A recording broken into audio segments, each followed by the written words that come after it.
Hello and welcome to From the Be All End, the Burnley podcast. This is the debrief for Burnley 2, West Ham 2, or West Ham 2, Burnley 2. So it's at the London Stadium. A very much depleted pod squad this week. Maybe this is the future. Maybe we just get rid of the other three and we start picking up results. But just me and Chris Boden to mull over Burnley's draw at West Ham. A frustrating afternoon. Burnley 2-0 up at half-time and cruising, it has to be said. So much so that David Moyes sacrificed Phillips and Ward-Prowse at half-time to try and get a bit of momentum. Momentum he did get just seconds into the second half as West Ham pulled one back. And then it had to be, as soon as he was warming up, as soon as he was coming on, Danny Ings getting an equaliser after having an effort against the bar, after having a goal disallowed as well for offside. Very, very marginal offside, which we'll get onto. But Chris, I know we've not had much to cheer, and we'd have taken a draw before kickoff, I'm sure. And I think I said 2-2 in the podcast on Friday, but it feels a bit like a defeat. But it was almost we could see it coming, couldn't we? As we've seen a few times this season. Yeah, it's like I say, if someone had said before the game, I'll give you a point, of course, you'd have snapped their hands off. It's, points wherever have been hard to come by. And especially, I say Burnley traditionally don't do badly at the London Stadium. And but it's like anything else, isn't it? The cliche of 2-0 being the most dangerous lead, I've always found to be, it's just a bizarre one, isn't it? Because everyone will take a 2-0 lead anywhere at any time. It's to have it snatched away after a super first half performance. I mean, I think they got in behind the West Ham. Well, literally got in behind West Ham's back four twice in the first 5 or 6 minutes, yeah. And you're thinking, what a terrific start. Whether it's West Ham's fatigue catching up with them from the European exploits, but you can always, it's been well documented. I think David Moyes is not the most popular of managers at West Ham with the supporters. Bizarrely, for most of us from the outside, having won a European trophy and convincingly keeping them up, finishing in the top half, etc. But you just know that if you can get your nose in front there, it's going to start turning a bit little toxic, like it did 6 years ago when Burnley went and won 3-0 on the way to qualify for Europe. But it's just a shame. Let's say 30-odd seconds into the second half, and Steve makes a pig's ear of getting shut of the ball, and you fear the worst then, don't you? Yeah, and I think I posted that it was a kind of test of character, and I think by and large, once we'd kind of regained his feet, we actually started to come back into the game a little bit more.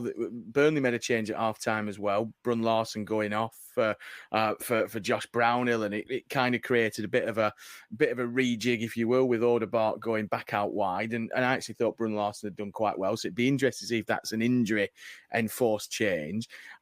But I know a lot of people are a little bit miffed, and we will question the manager and his substitutions again, because I think, certainly bringing on Delquar with 25, 30 minutes to go was just inviting pressure.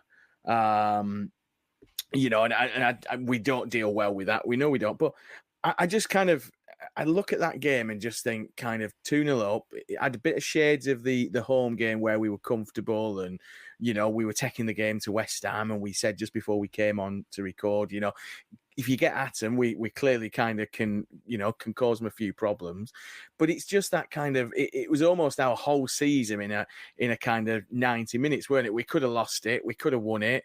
We had chances, defensive errors again, and defensive errors on both sides. It just felt like kind of, we were never really that comfortable at 2-0 to kind of see it out, even less so at 2-1. But just when we got, we'll talk about the VAR before we go on to the Burnley goals. Let's do it in a bit of a kind of cockeyed way. But I kind of felt when Ings had his goal ruled off for offside with VAR, and if you've not seen it, it's worth checking out. It is literally a pixel or two. I don't know how they've managed to kind of work out that Antonio's offside, but it is, according to VAR. I almost thought that might be the change in look that we needed. But I guess with Danny Ings, he's not been great for West Ham since signing.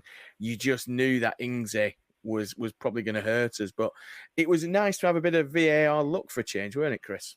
Well, all we've asked for with VAR is that every now and again, one of the borderline decisions goes in our favour. We've had some that you can argue for and against, and like we say with this one, it looks like, I think it's O'Shea's arm is he's furthest towards goal, the furthest body part towards goal of anyone in that line. Obviously, he can score an own goal with that arm, if so be it. If it's an attacking arm, you can't legally score a goal with it. So I'm looking at that line. These things need explaining sometimes to me. You can't see that in black and white. You just sort of give us the thinking behind why they've disallowed that, because I'm looking at that and I can't for the life of me see why Antonio's offside.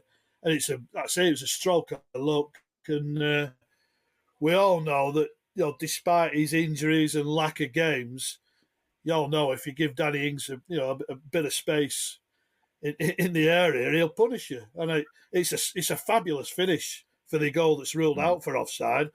So I think if you actually look back at the goal, I think it stages of that for Antonio's chest down, he's angled such that in my mind at least, it made the goalkeeper slight favourite.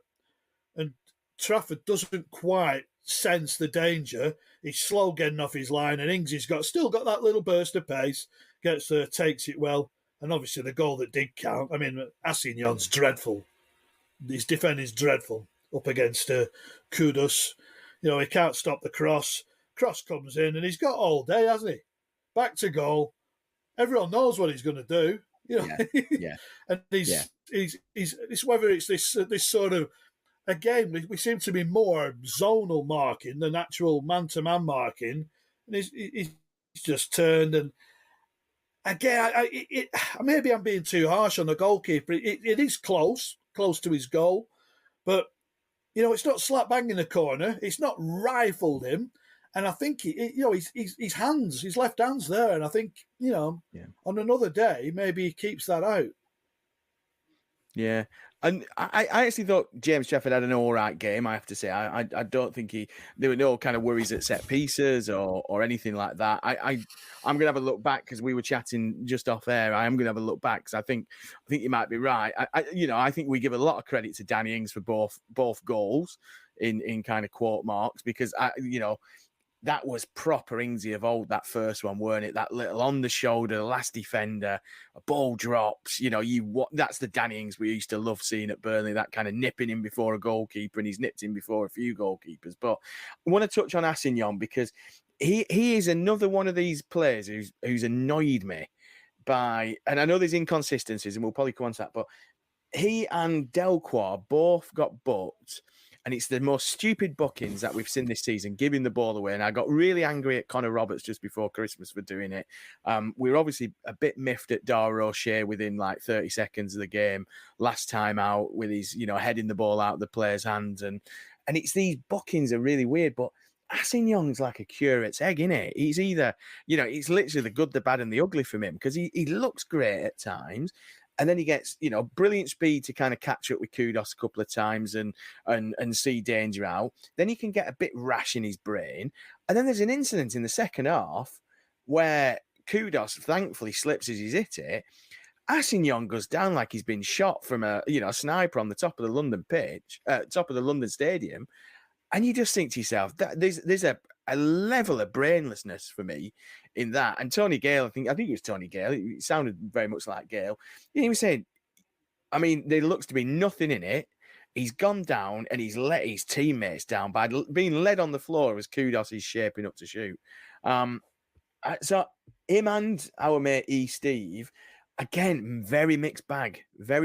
You know, I know we talked a few weeks ago about it'll only take 2 or 3 games for him to be dropping into the same stand as everybody else. But what have you made of them over the last couple of games? Because he's literally every game, good, bad, and ugly, isn't it? Because they look brilliant at times and they look god awful at times, don't they?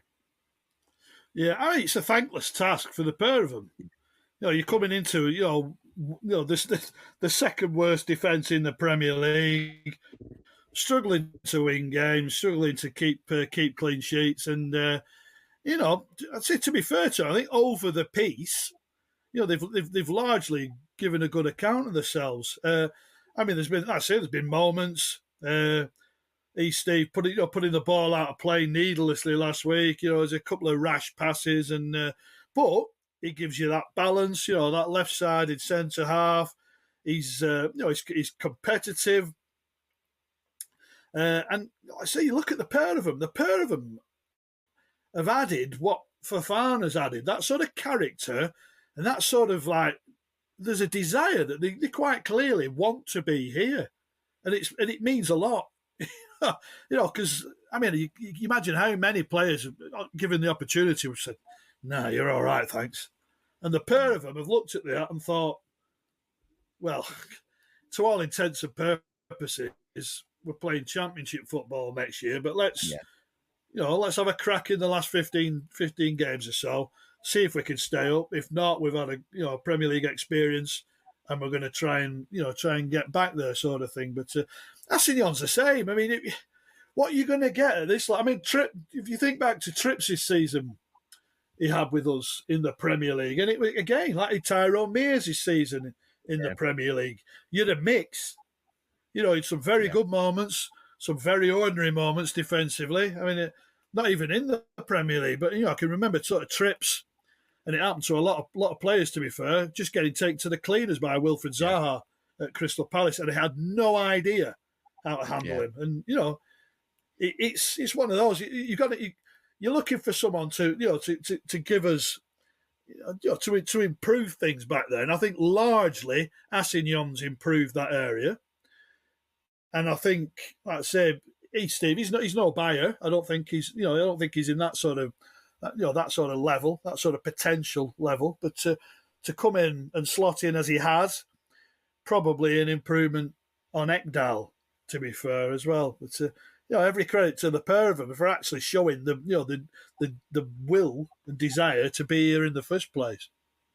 Made me feel bad now, picking on him like that for a couple of slightly dodgy moments today. But let's talk about Fofana, because you mentioned Fofana there. I had Fofana down as my man of the match because I thought he battled so hard. I mean, his goal is superb. If you've not seen his goal yet, it's well worth checking out on Twitter.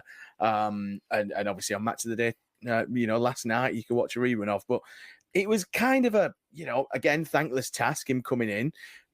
Thankless task today, being up top on his own and not having lots of service.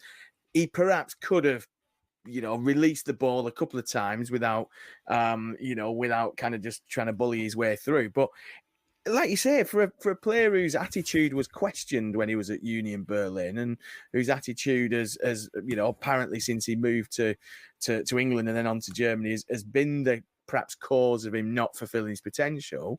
He again looks like he really, really, cares about being here, probably a bit of self-preservation. But what did you make of his performance today? Do you agree that I thought it was a really good centre-forwards performance? Yeah, again, we've said a few times, hasn't he? His character, he looks like an upbeat sort of guy around the place. And, again, he clearly wants to be part of the squad moving forward. His work rate, couldn't be faulted. I mean, he wasn't great last week against Bournemouth, but he's he's chasing things down. He's getting involved, and he wants to be positive and make things happen. I think Simons just spoke about his. If you look back at his goals against Fulham, and Leno's awfully at fault for his goal, but he's in the right spot and he finishes. Second one, again, he shows great desire and to go and score a goal and gets a bit of a break, but it goes in. But I mean, he plays a 1-2 off the centre half, doesn't he, Agard, and just breezes past Calvin Phillips, who, well, he looks like he's going to go from. Well, he was England's Player of the Year, wasn't he? He was on the back of the delayed Euros, and had a good tournament, on home soil. If he goes to the Euros, you're going to be hugely surprised, aren't you? Never mind plays. He's so far off the pace, as he showed with Josh Cullen, just breezing off the back of him to get in position to pull the ball across goal for the own goal. But the finish of Fofana, there's an angle from behind the goal. From behind Fofana. Oh my word! It just doesn't deviate at all. He's right on a postage stamp in the corner. It just reminded me of the old. Again, I'm showing my age here. Used to look at players like Daly and Atkinson, had little backlift on his strike, and there's just nothing to it. The pace and accuracy he gets with no backlift, it's a stunning goal. Really is. One of those we'll enjoy for years to come, I think. Yeah. He just, like you say, as soon as he strikes it, you just think, oh, hang on a minute, this is interesting. And it's just past Areola before it's even, no keeper's saving that. Like you say, it's literally postage stamp, top corner. Weirdly looking back at it as he hits it, because it's gone in, obviously, when you watch a replay, you kind of think to yourself, whoa, that's going high and wide. But it is that lack of backlift that it is just like a rocket.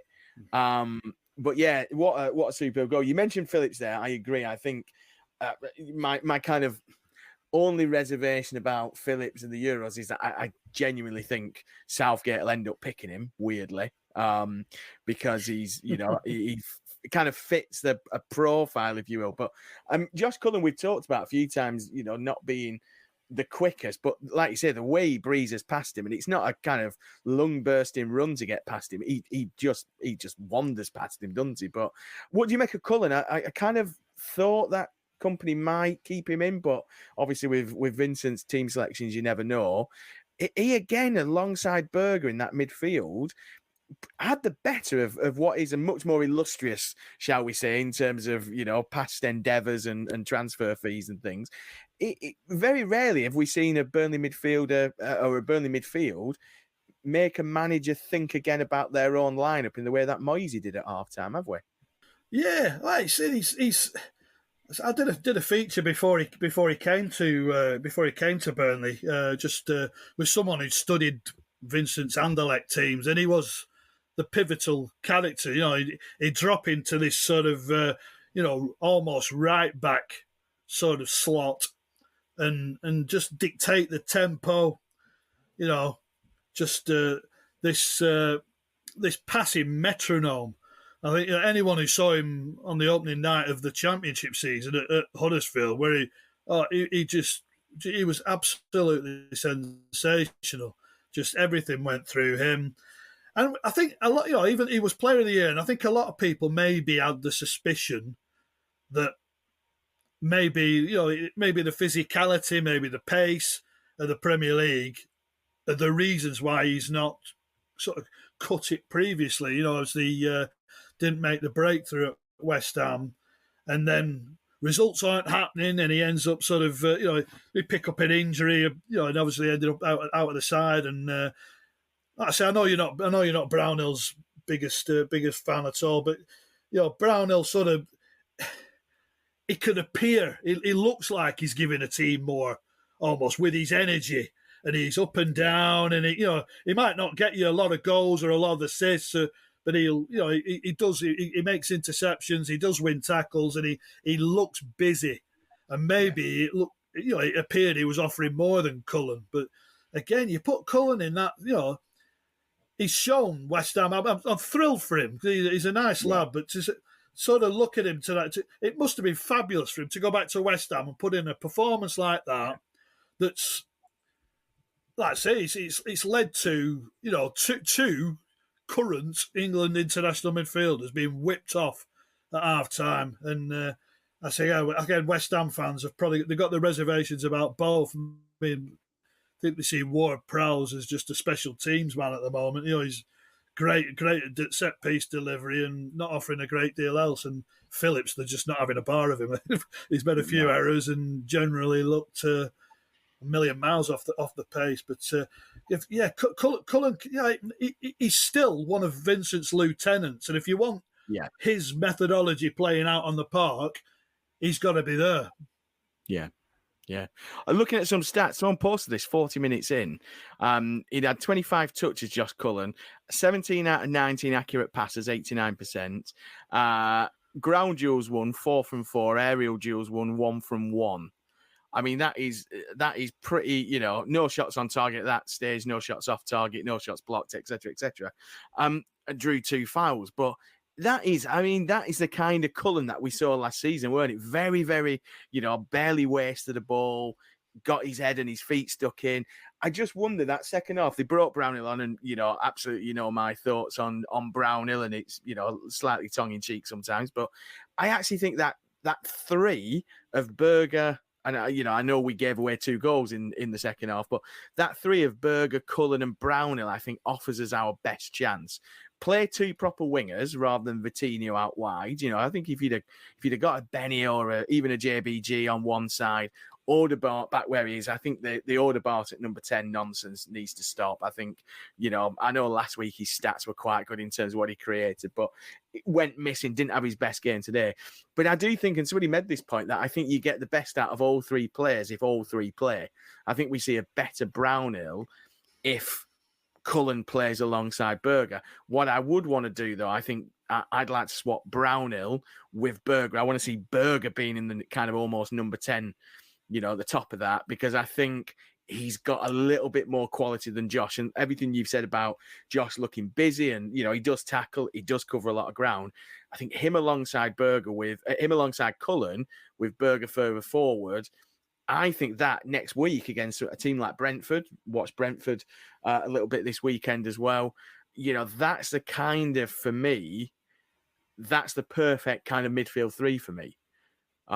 Because I think it gives you a bit of everything. It gives you that control that Cullen's brought to the last 2 games. And I say that on the back of 1 defeat, 1 draw, and we've conceded 4, but there we go.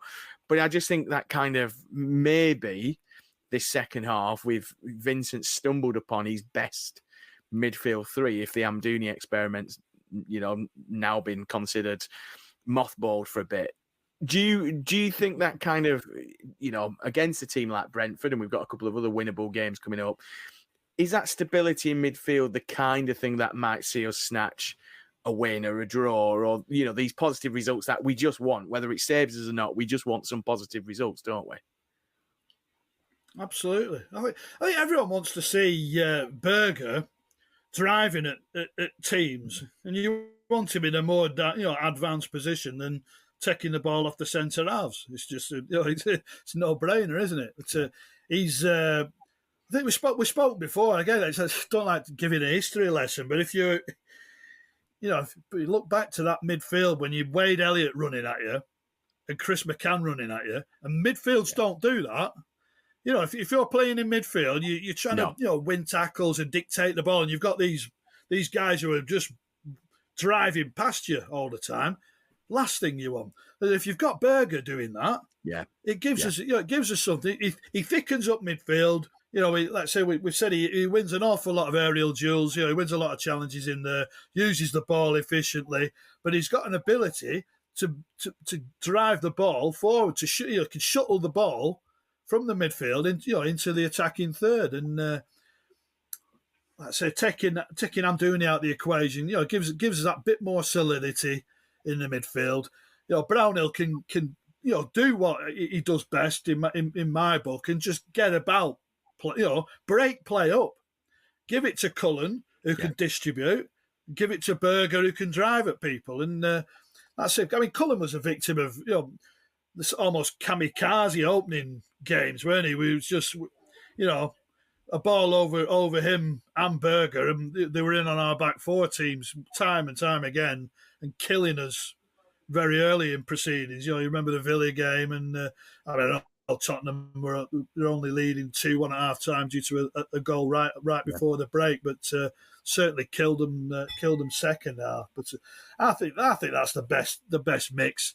But I do like Odegaard off the front. I think Vincent was saying in midweek, it sort of gives another string to his bow, sort of thing. And I think there was a stat, wasn't there? It popped up on creating in terms of chance creation. He was as in the one game against Bournemouth, he created as many as anyone else had on that match day weekend. So there's a great deal of promise with Wilson, but he just needed that little break, didn't he, from that sort of left-sided role. He's shown flashes off the front, but he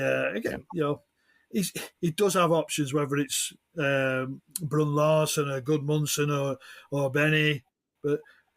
I'll go back to Brentford. I think it's good for them, but I think in any other Premier League season, I think in all likelihood they're for the drop. They're just lucky this year that they've got two sides who are doomed, and in all likelihood, Luton, despite having an almighty scrap at it, they'll probably go as well. But we'll see what happens to Forest anyway. Yeah, Forest and Everton as well. Obviously, we're going to await their kind of points deductions, whether there's going to be more for Everton and things like that. But let's leave it there. Let's keep it nice. A brief debrief. I think there is some positive. I think we've tried to be as positive as we can, despite it feeling like a defeat. And we'll be back on Thursday with some more chatter. We've got an interview coming up on Thursday, talking fan engagement, but not with our friend Mr. Ball, somebody who knows a little bit about fan engagement and can perhaps shed some light on what things used to be like at Turf Moor, as we kind of continue to try and find a way to make the whole experience at Turf Moor a little bit better. But yeah, thank you very much, Chris, for your time tonight. Don't forget you can follow us on social media at BO Podcast on X, Twitter and Facebook. Don't forget the shop is still open for your T-shirts. We don't know if we're going to do a Love VAR T-shirt now, but it seems kind of like we perhaps should do a Love VAR after the Ingsy decision today. But there we go. But yeah, until Friday, enjoy the rest of your week. At least we can skip into work this morning with a little bit of joy in our step, having got a draw at the London Stadium. But until Friday, enjoy your week and up the Clarets.